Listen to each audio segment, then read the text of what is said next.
Boa noite, começa agora o Histórias em Conexão. Eu sou Rafa Zimbaldi e no programa de hoje vamos trazer uma história que vai nos emocionar muito. Uma história de desafios, de conquistas e superações, momentos que marcaram para sempre a sua vida. Histórias em Conexão começa agora.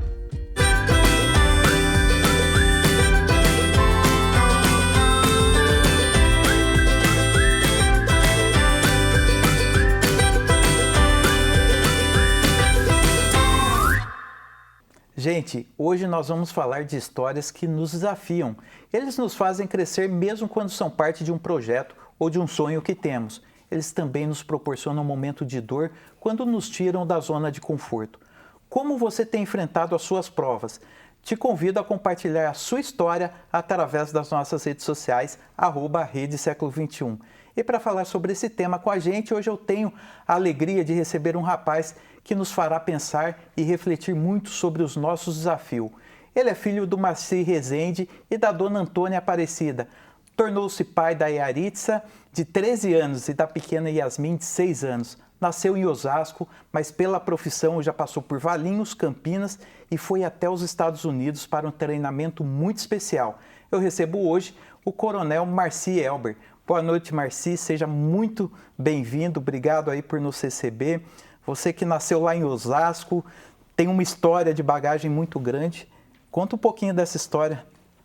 Boa noite, Rafa. É um prazer estar aqui com vocês. É uma oportunidade de poder falar um pouquinho da nossa vida, né?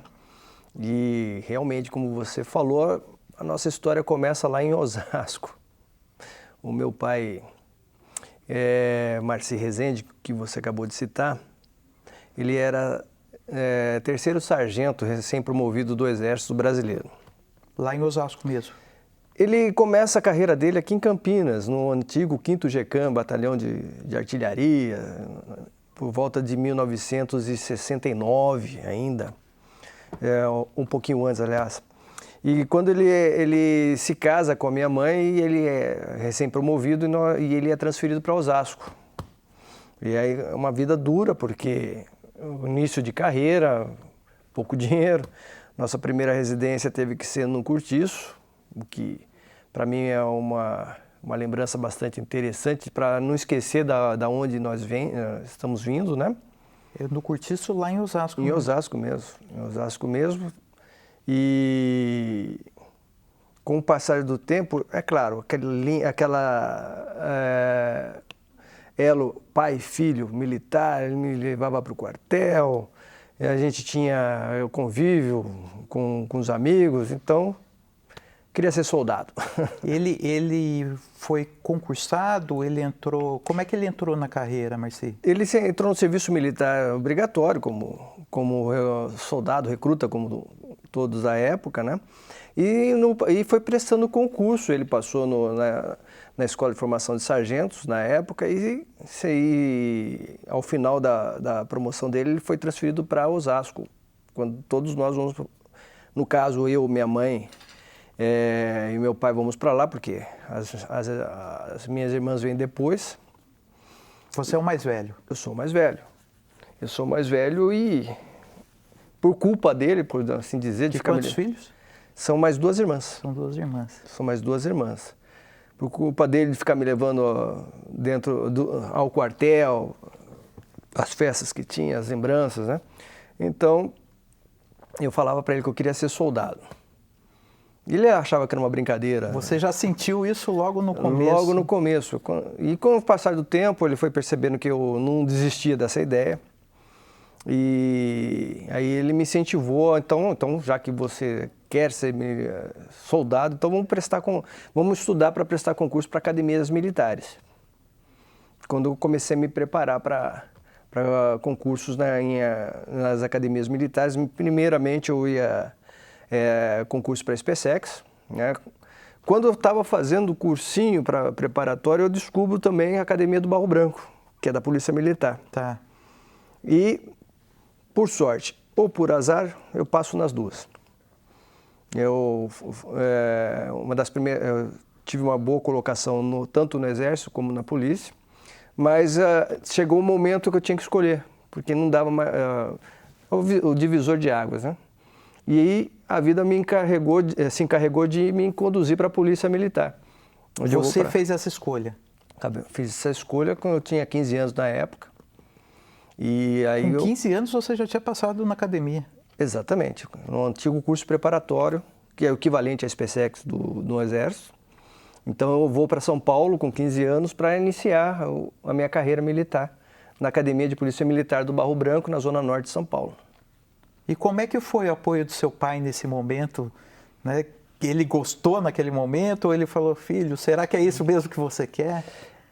Eu achei que ele ia querer que eu fosse mais para o Exército, mas ele foi bastante honesto comigo, me levou para conhecer quartéis da polícia também, me levou para conhecer mais alguns outros quartéis do Exército para que eu pudesse ter um pouco mais de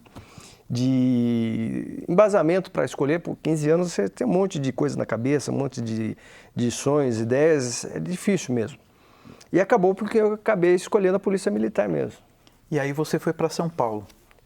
São Paulo, fazer o curso preparatório e depois o curso de formação de oficiais. Com 15 anos? 15 anos, me formei com 20 anos. E até todo aquele processo de ter que ser emancipado civilmente, etc.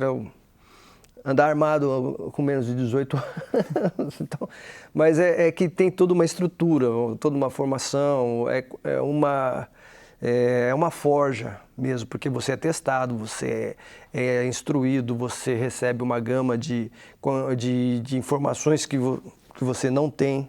Ô Marci, e você nesse momento de estudo lá em São Paulo, você ia e voltava para Osasco ou ficava? Nessa época, é que já fui lá para frente, né? Tá. Nós moramos em Osasco até 1975, quando meu pai ele consegue é transferido de volta para cá, porque é a família toda da região, mas especificamente a maior parte de Valinhos. Em 75 ele vem para o comando da Brigada do Exército e aí nós já, por onde nós ficamos? No eixo Campinas-Valinhos, nesse período todo. E, quando eu fui para o Barro Branco, eu já morava aqui na região há muito tempo. E você ficou em São Paulo durante 5 anos? Dos 15 aos 20 anos? Dos 15 aos 20 anos, me formei em 1988 e ainda fui designado para São Paulo mesmo, fiquei em São Paulo até 92. Ah, você serviu em São Paulo? Sim, mais especificamente na zona centro de São Paulo. Então, claro que São Paulo se modifica o tempo todo, mas eu conheço quase todos os buracos daquela região.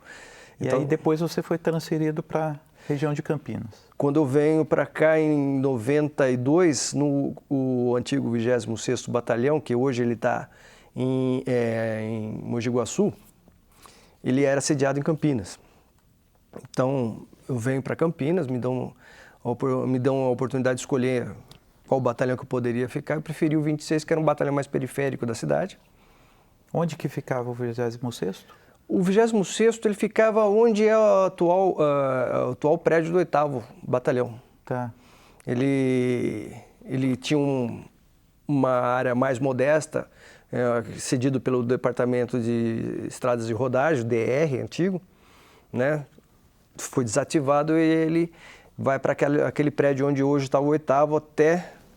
Eu já perdi um pouco a data, porque eu já não estava mais quando ele foi transferido para Mogi Guaçu. E aí você construiu toda a sua história aqui na região, Campinas, Valinhos... Em 95, se inicia aqui em Campinas um projeto chamado Projeto Ataque. É um projeto específico da Polícia Militar do Estado de São Paulo. Exatamente. Você deve recordar bem a época, na época o Coronel Casertani ele inicia um projeto que envolvia um grupo de ações táticas especiais, a exemplo do que é o GAT em São Paulo, mas o GAT lá é uma companhia, ou seja, são vários pelotões.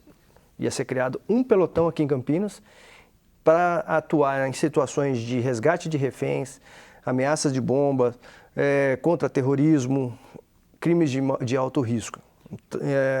E junto desse pacote vem a base do Águia para Campinas, nesse mesmo período. E você, muito jovem, como é que você encarava toda essa responsabilidade de assumir tudo isso? O convite veio, era uma oportunidade, a gente, naquele período você está com todo o gás, né? E desafios sempre sempre encaro o desafio como uma coisa positiva. Então, aceitei o convite, fomos para lá. E, na época, o 35º Batalhão, ele era uma espécie de batalhão de choque no interior. Era uma experiência que tinha sido lançada já bem antes. E nós tínhamos aqui, você deve lembrar da Rotac, né? Sim. A nossa famosa Rota Caipira, tem muita história também. Porque nesse momento, né, Rota Caipira, porque Campinas era uma cidade bem de interior ainda, né? Não era uma cidade, né, com uma população grande. Você sabe, né? que existe sempre uma competição interior e capital. Uhum. E na polícia não vai ser diferente. Quando cria-se Rondas Ostensivas Táticas de Campinas, Rotac. E, é claro, o pessoal da Rota fez a sua piadinha de Rota Caipira. Uhum. O que a gente recebia com muito orgulho também. Sim. Apesar de ser de nós conhecermos, sabemos que o C é de Campinas, mas a gente entendia a brincadeira, mas nós sabemos que era da região mesmo. Nossa função era cuidar da região. E que o desafio era provar que o interior também pode, né? E a gente sempre provou com muita maestria, viu? Isso trouxe... A gente vai ter oportunidade de explicar por quê. O 35 virou um polo de divisão, de irradiação de técnicas, experiências, etc. Então ele tinha unidade, dentro do 35 você tinha Rotac, choque, e estava previsto já na sua matriz a criação de um grupo especial que não tinha vingado ainda. Então, além do canil e cavalaria, claro. Então, em 95 a gente inicia essa atividade. E você teve a responsabilidade aí de ajudar nessa formação. Exatamente. O coronel, na época, capitão Pilmon, ele deve ter conhecido também, claro. Ele recebe na companhia dele, ele inicia o trabalho de estruturação, eu venho logo na sequência. Seleciona-se por volta de 30 policiais voluntários que estavam dispostos a passar por um período de treinamento que tem que ser um pouco mais pesado e técnico, porque são atividades mais difíceis. Que nesse momento você tem que se afastar das ruas para se dedicar ao treinamento. É um período... não dá, ou é um período de... É um período híbrido? Sim. Você tem que tirar... O pessoal sai das atividades de policiamento para ser formado. Tá. Então é um período que durou 1 mês e pouco, esse treinamento todo, para que o ataque ele pudesse ser lançado como uma atividade viável de modalidade de policiamento. Então, nesse período, a gente teve a oportunidade de ter um estágio junto ao GAT São Paulo, na época, Capitão César. A gente vai voltar a falar dele ainda, porque tem história com ele aqui em Campinas.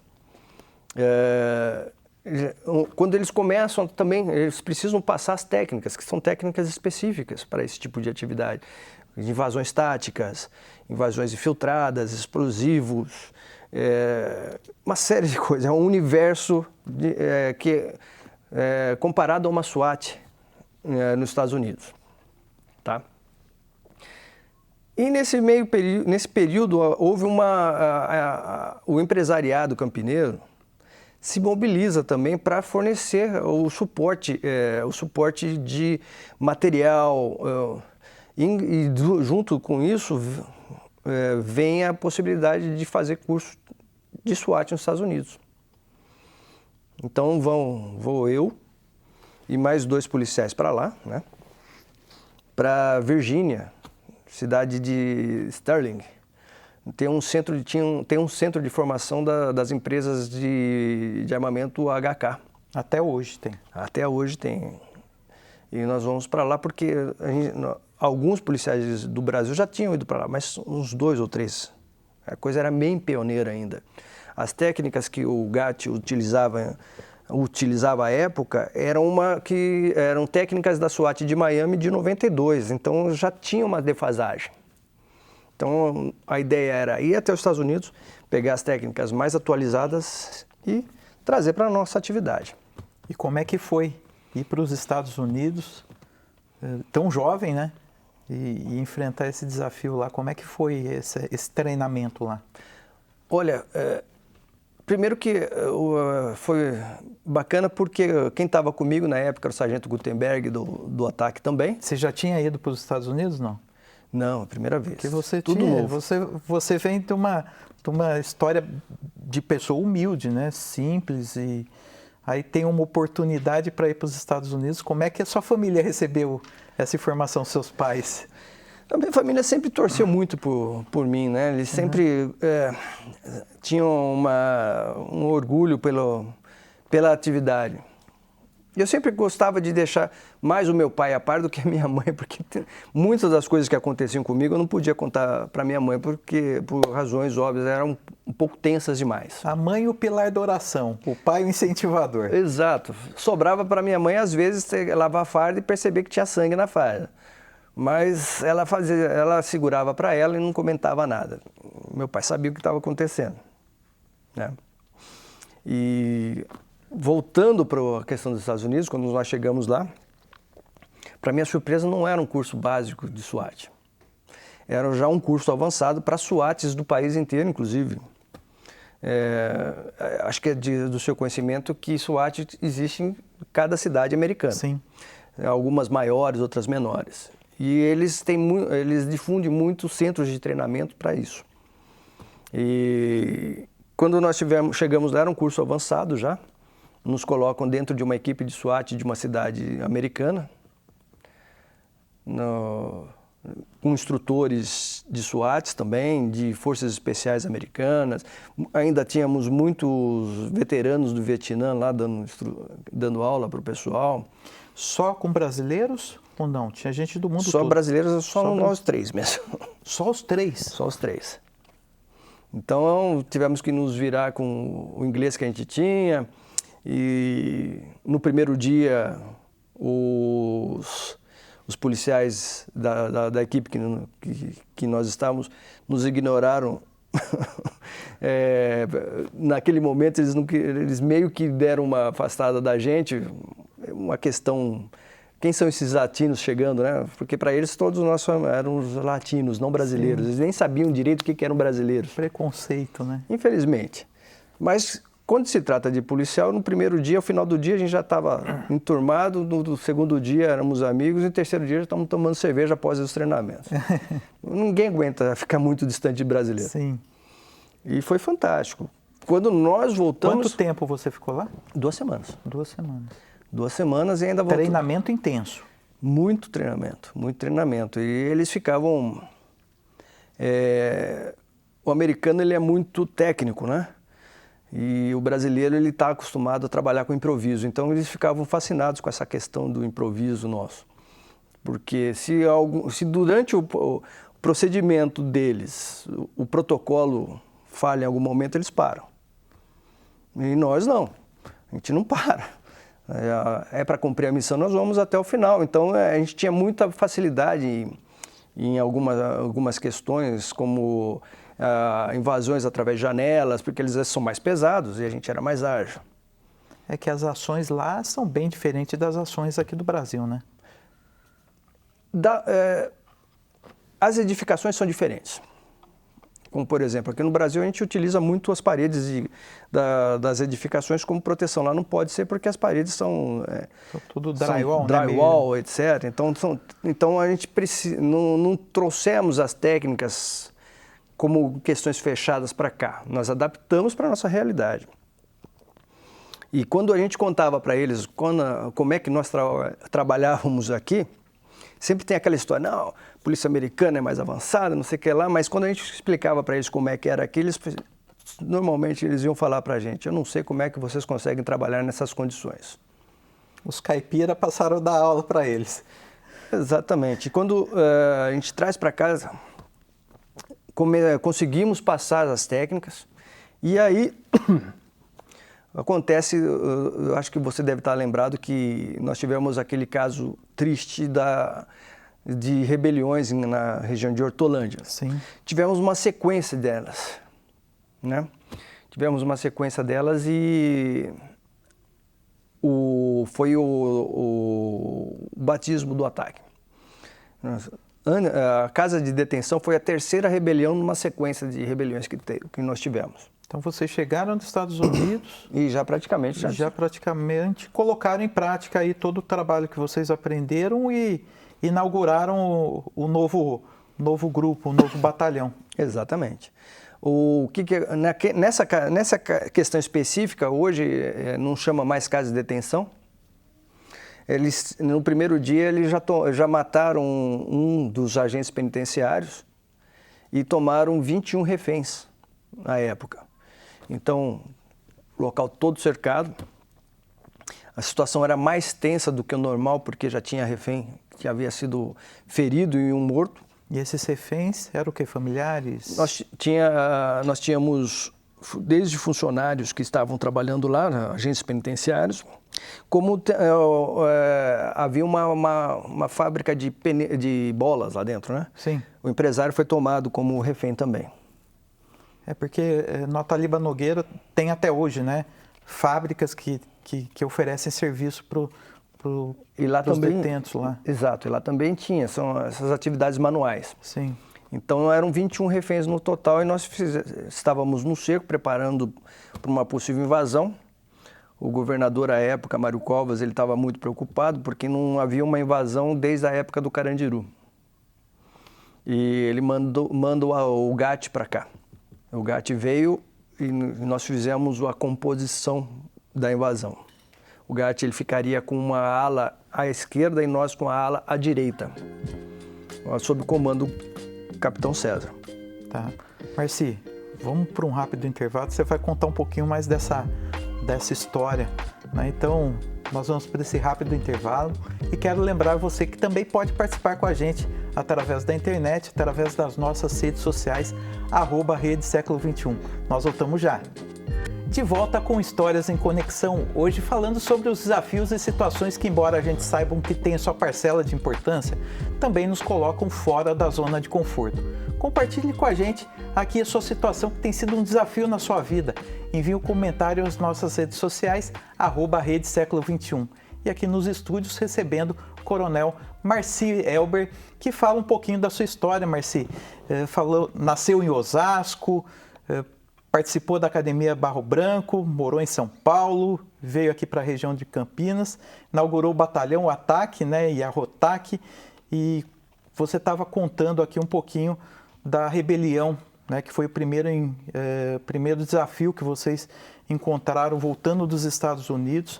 E fala um pouquinho, aí teve o GAT, né, que o governador à época mandou o GAT aqui no presídio, como é que foi essa situação?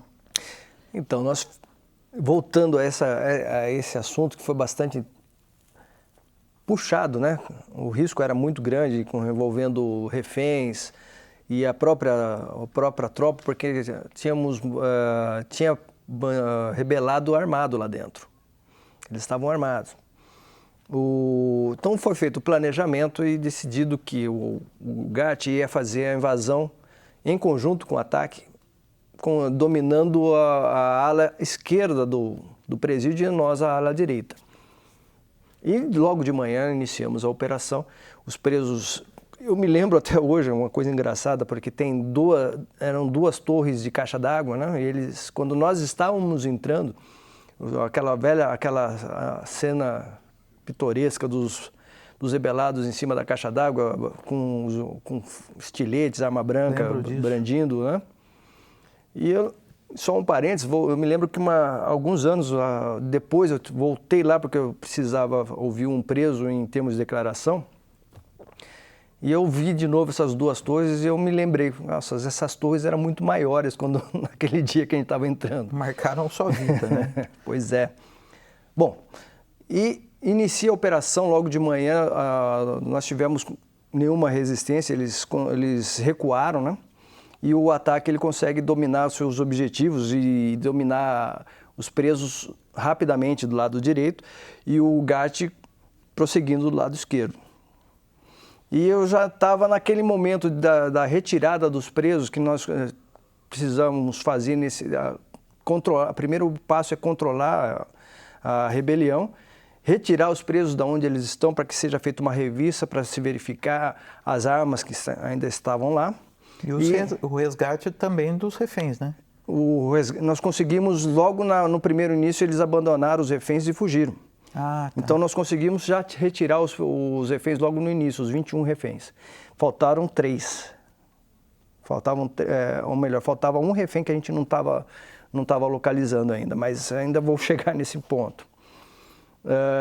Já estava no pátio, ao lado da época Capitão Flávio, uma figura muito pitoresca nossa aqui, um grande amigo, fazendo já a separação dos presos, quando eu escuto um disparo de arma de fogo. Aí o capitão olha para mim e fala, fica aqui. Só que no primeiro momento que ele deu uma bobeada, eu já fui embora e fui para onde estava o problema com a minha equipe. O que aconteceu? A última cela que o GAT estava retirando, os presos é onde estavam os líderes da rebelião. Um tal de José de Arimateia à época e mais 2 presos. E eles estavam com o diretor de disciplina como refém naquela cela. E era a última cela e quando o GAT estava se aproximando, ele coloca a mão para fora da cela e acerta o capitão César na boca. Foi um milagre, que nós atribuímos um milagre porque o projétil ele se instala entre a veia carótida e o bulbo do cérebro dele, então ele sobrevive. A gente consegue, com socorro rápido, ele sobreviveu, teve a carreira dele completa, mas ele quase morreu naquele dia. E aí, com o ataque em conjunto com o GAT, inicia um trabalho de isolamento e invasão daquela cela. Já estava, o lado que vocês tinham inicialmente já estava controlado. Controlado, só sobrou do GAT. E aí vocês tiveram que dar o suporte. Eles vieram para dar o suporte a vocês e vocês acabaram dando suporte a eles. Acaba se tornando uma equipe só. E nessa situação, o José de Arimateia ele foi abatido junto com os outros 2. E, infelizmente, o diretor de disciplina já estava morto naquela cela. O que passa na cabeça de vocês nesse momento de conflito? Se é que dá tempo de passar alguma coisa, né? Rafa, eu vou falar para você, no momento do conflito você só pensa em cumprir sua missão e sobreviver. O problema é o depois. Quando você você começa a colocar seus pensamentos em ordem, aí que vem todas as imagens depois e você vai precisar lidar com elas. Quanto tempo de operação foi nesse dia? Nós começamos ao amanhecer e só foi terminar ao final da tarde. E esse depois? Como é que você trabalhou isso? Não só no seu caso, mas teve outras pessoas. Como é que você trabalha tudo isso depois de uma operação tão intensa como essa? Olha, a vida do policial não é uma vida fácil. Você trabalha com emoção o tempo todo. Durante um turno de serviço seu, você vai ser assistente social, você vai ser conselheiro matrimonial, você vai prender bandido, você vai repreender gente que está fazendo coisa errada. Então é um alto e baixo o tempo todo. Não por acaso que é uma das profissões que mais tem suicídio no mundo. E infelizmente é uma marca que a gente carrega de afastamento de policiais por problemas psicológicos. E eu já perdi vários colegas por conta do suicídio. Alguns não conseguem lidar com isso. E eu mesmo tive problemas durante o meu período, né? Eu já passei por depressão, tive gastrite. Mas por isso que é importante ter o acompanhamento de profissionais, né? Porque aquilo que vocês vivem, e lógico que é uma missão que você doa literalmente a sua vida pela vida das outras pessoas, né? De toda a população. Então a importância de você ter um acompanhamento profissional. Sim, eu acredito que é essencial. E que muitas vezes acabam não oferecendo toda essa estrutura para vocês, né? Nós estamos falando aqui do Brasil todo, né? Tem algumas polícias militares, algumas secretarias de segurança que têm uma estrutura melhor, outras uma estrutura um pouco mais inferior, mas os desafios são os mesmos, né? Os desafios são, eu diria que são um pouco mais pesados, porque hoje nós temos um trabalho de acompanhamento psicológico, ainda não é o ideal, mas já existe, e precisa ter profissionais que são que são policiais também. Então, para que se entenda, não é fácil para um psicólogo que acompanha o cotidiano das pessoas civis entender os problemas nossos, porque é muita coisa. É muita coisa e alguns não conseguem, acabam sucumbindo, mas hoje nós conseguimos ter uma recuperação melhor. Eu mesmo tive a oportunidade de detectar policiais que estavam com problema e nesse momento os pedidos de socorro são muito sutis. A pessoa não sai falando por aí, eu estou com um problema. Ela vai emitindo pequenos avisos e você às vezes consegue identificar, às vezes não.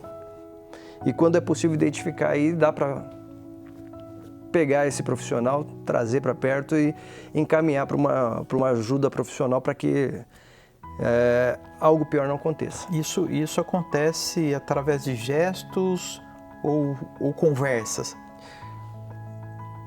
Cada um vai emitir o pedido de socorro de uma forma sutil diferente da outra. Você percebe mudança de humor, semblante, tipo de conversa. Quando você consegue identificar, às vezes você não consegue. Mas e você, nesse período todo que você conseguia identificar, você já estava com uma certa experiência e tinha passado por momentos difíceis na sua vida. E você já estava como coronel ou não? Não. Durante a carreira você consegue identificar, porque a vida é muito intensa com os policiais. O policial ele passa mais tempo com seus colegas do que com a própria família, às vezes. Então dá para você perceber que algo está mudando. Então essa convivência você consegue ir identificando. Exatamente. E é claro, como oficial, como capitão, major, tenente-coronel, você, pela sua experiência, você acaba identificando alguns detalhes a mais, que como você é mais jovem, a gente falta ainda de coisas para assimilar. E nessa história, nessa carreira toda sua, você chegou a identificar e você chegava para ele conversando, dando orientação, como é que era essa abordagem? Porque também é um outro momento difícil, né? Você identifica o sinal, mas aí você tem toda a questão da abordagem que você vai fazer, que é o colega de trabalho teu, né? Uhum. E que ele também não pode se sentir, talvez, enfrentado por você alguma... É uma abordagem totalmente diferente, porque não é o superior e subordinado nessa hora. Porque senão vai acontecer um distanciamento e é um momento de aproximação. Então a ideia era realmente chamar para conversar, uma conversa franca, amiga, e para que a gente tentasse acessar esse policial. Sim. Agora você está falando aí dos colegas de trabalho. E quando tem uma vítima, você conseguia identificar também um pedido de socorro de forma não clara, não verbal? Você também devia identificar isso. Olha, como eu te falei, o policial ele trabalha com pessoas o tempo todo e a polícia ela te proporciona essa oportunidade de você conhecer o que há de melhor do ser humano, mas infelizmente o que há de pior também no ser humano. E muitos outros, conheço muitos policiais que eles tinham essa maestria de identificar as pessoas que mais precisavam de ajuda. Então eram alguns profissionais que eu sabia que quase iluminados. Às vezes até numa ligação telefônica você identifica isso. O Copom ele faz isso o tempo todo. As pessoas, às vezes ligam para uma questão diferente e o atendente ele já consegue, às vezes, saber que aquilo é um pedido diferente. E muita gente não sabe, mas aparece de tudo. Criança querendo conversar, pedindo material escolar, que às vezes a família não tem condições de comprar. Já teve pedido de criança para festa de aniversário, já teve suicida que foi possível salvar antes que ele se tornasse um suicida.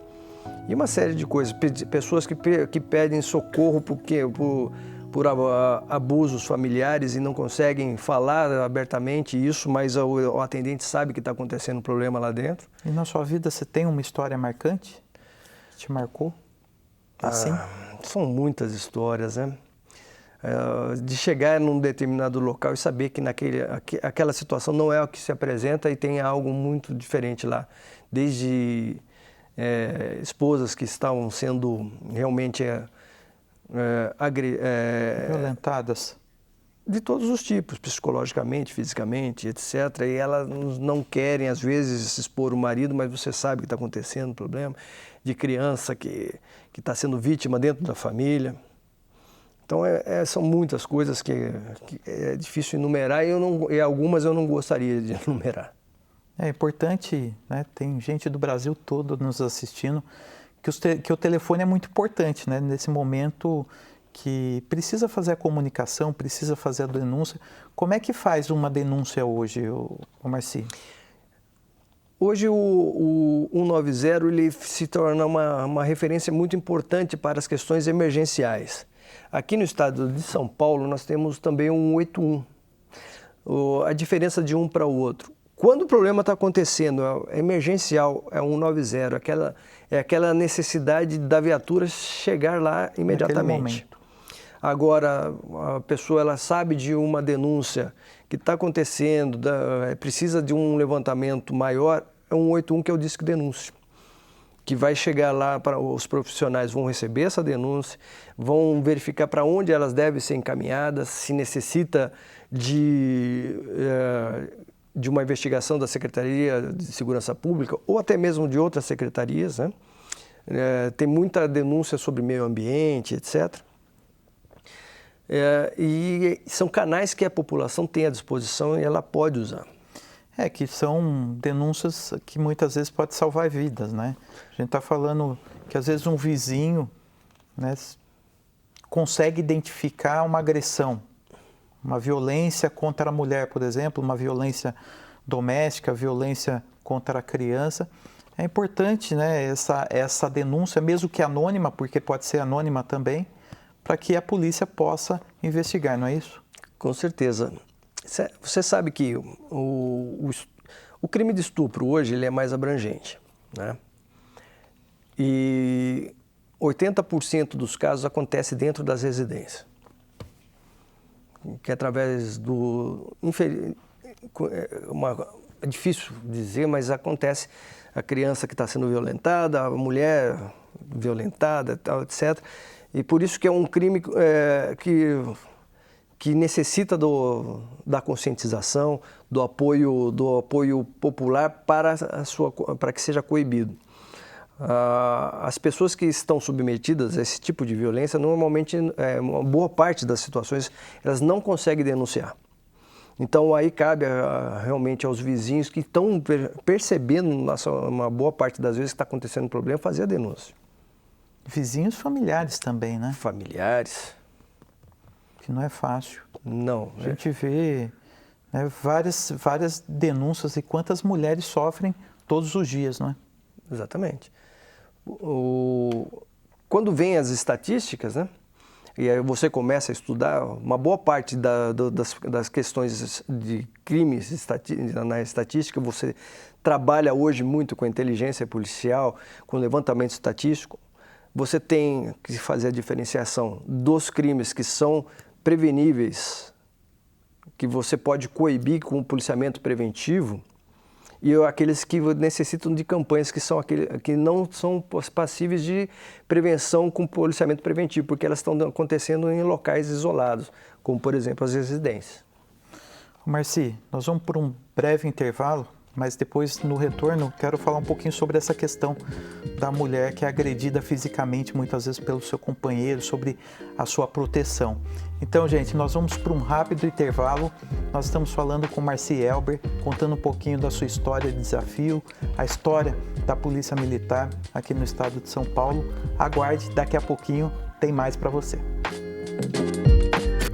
De volta com Histórias em Conexão e hoje contando a história do coronel Marci Elber.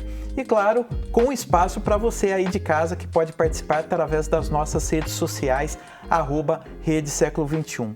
No bloco anterior, Marci, a gente estava falando aqui um pouquinho sobre a violência doméstica, a agressão, como é que funciona essa questão da denúncia. Então, existe um 181 que nós podemos fazer a denúncia. Existem novidades por aí que o governo do estado, inclusive, está anunciando. E muitas mulheres, elas acabam tendo medo, né, de fazer a denúncia por poder ser vítima, né, de um assassinato, de um feminicídio.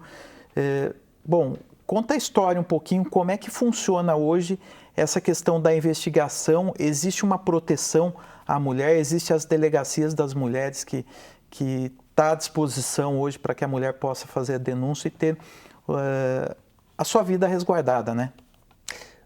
Olha, o governo atual ele tem investido bastante na questão da segurança pública, tanto na parte de valorização de policiais, como também na parte de tecnologia e etc. E uma das propostas está vindo justamente em cima da tecnologia. Tem havido discussões e acertos entre a Secretaria e o Poder Judiciário no sentido da utilização cada vez maior da tornozeleira eletrônica, principalmente dos que estão saindo nas audiências de custódia. Para que você evitar que o bandido ele cometa um crime, daqui a pouco cometa de novo, você com a tornozeleira eletrônica você vai ter condições de saber a localização, se ele estava naquele momento, são provas que você vai acabar tendo.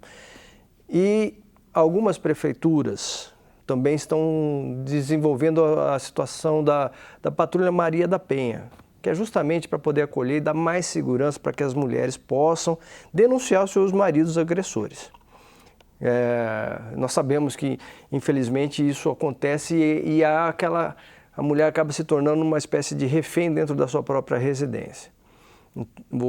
As delegacias, as DDMs têm sido ampliadas, que tem que ser um trabalho diferenciado no sentido de acolher, porque a mulher já está fragilizada naquele momento, para que ela possa receber a atenção necessária, tanto de policiais ou as policiais, trabalho de psicólogo, etc., para que ela possa se sentir segura em denunciar e possa ser realmente atendida eficientemente, para que a gente não tenha cada vez mais as notícias de feminicídio por aqui. Isso é importante, né, Marci? Porque às vezes a mulher faz a denúncia e consegue a medida protetiva.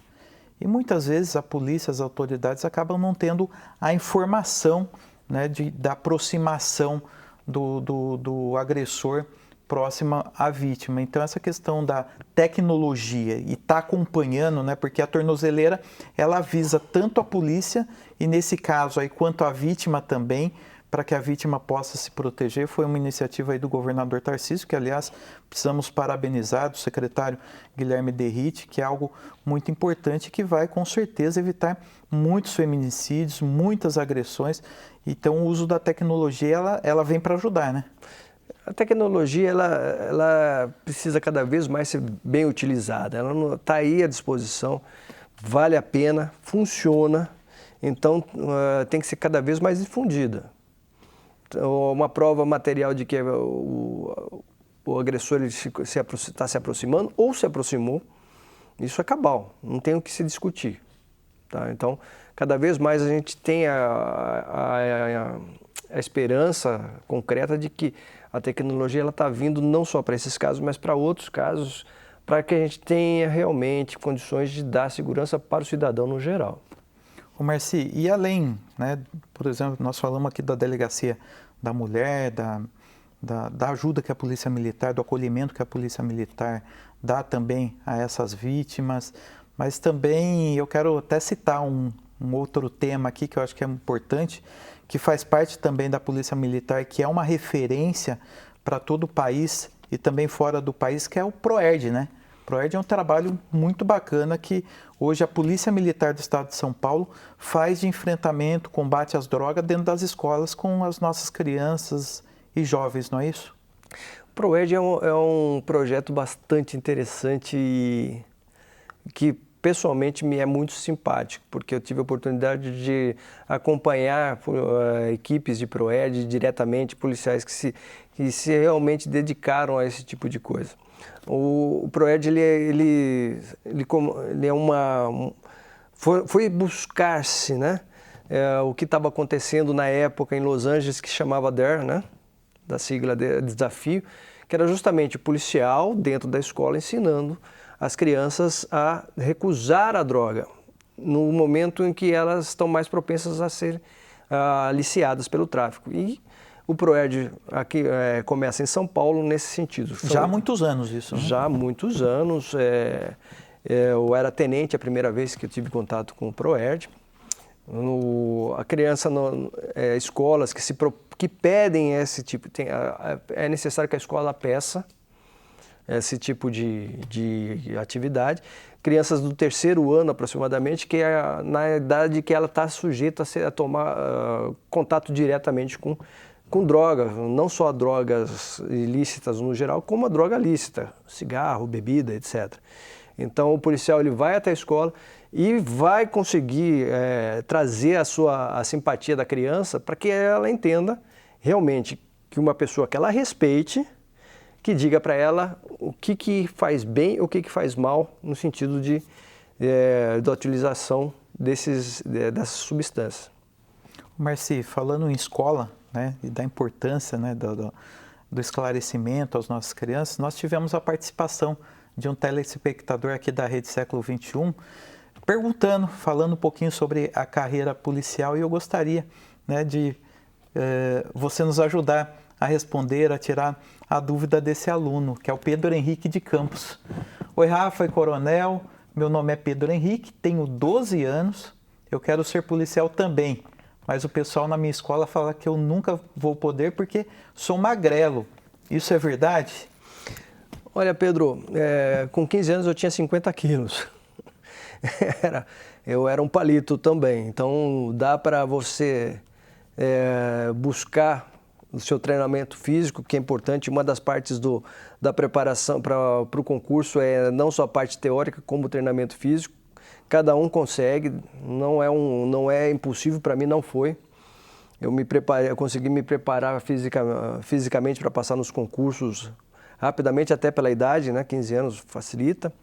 E eu também era muito magrelo, e não foi isso que me segurou não, tá?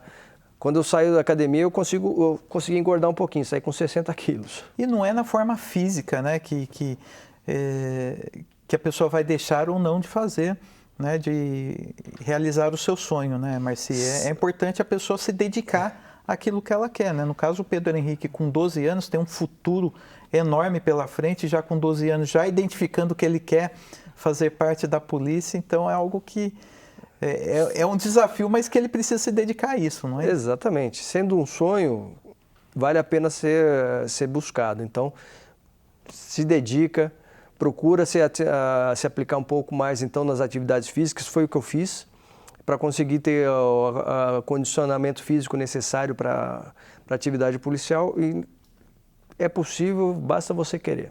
E é no estudo também, né? Agora, falar mais uma pergunta, né, que eu acho que é importante sobre o assunto que nós estávamos falando aqui, da Vera Lúcia. Boa noite. Por diversas vezes já ouvi o casal de vizinhos discutindo feio. Cheguei a ligar na portaria do prédio, mas eles disseram que não podiam fazer nada. Até que ponto isso é verdade e quando podemos chamar a polícia? Olha, nós temos 2 casos que nós falamos anteriormente, que é o 90 e o 81. Quando Em situações de condomínio, a única questão é o seguinte: pode estar havendo uma agressão a uma das partes, no caso a mulher, o vizinho ele pode sim acionar. O problema, por ser condomínio e não haver a certeza do flagrante delito, que possibilitaria a entrada da equipe policial sem o mandado judicial, é necessário que a pessoa que está acionando autorize a entrada da equipe policial para que ela possa checar. Ou seja, então, se tem um vizinho, né, agredindo uma mulher ou agredindo uma criança, ligo para a polícia, chamo a polícia, aí eu autorizo lá na portaria para que a polícia possa... E a equipe vai se deslocar até lá para verificar o que se trata. Olha aí, Vera, o quanto isso é importante, né? Então você pode fazer essa conexão sim com a polícia, pode fazer a denúncia ou até mesmo, né? Nós falamos aqui do 90 em caso emergencial que precisa da polícia naquele exato momento, mas também 181 para que a polícia possa fazer uma investigação. A investigação necessária, né? 181 para denúncia e o 90 para emergência. É isso aí.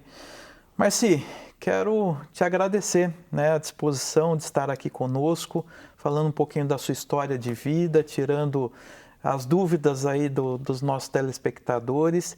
E parabéns pela sua história de luta.